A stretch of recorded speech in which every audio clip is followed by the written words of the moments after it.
Eine wunderbare Gelegenheit, in einem jungen, dynamischen und kreativen Umfeld zu feiern.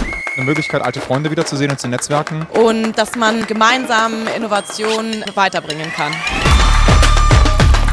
Das Spannende, einfach so viele Teams aus unterschiedlichen Tech-Domänen und Bereichen zu treffen. Die leuchtenden Augen von den jungen Leuten zu sehen, die ihre Idee verkaufen müssen, das machen sie, als hätten sie noch nie was anderes gemacht. Ich bin völlig begeistert. Diese Veranstaltung bringt alle möglichen Leute aus der Community zusammen. Ich denke, das ist eine super große Chance. Ich hoffe, dass da ganz viele TU-Studierende und Wissenschaftler und Alumni kommen, um zu zeigen, was unsere Uni alles unternehmerisch drauf hat.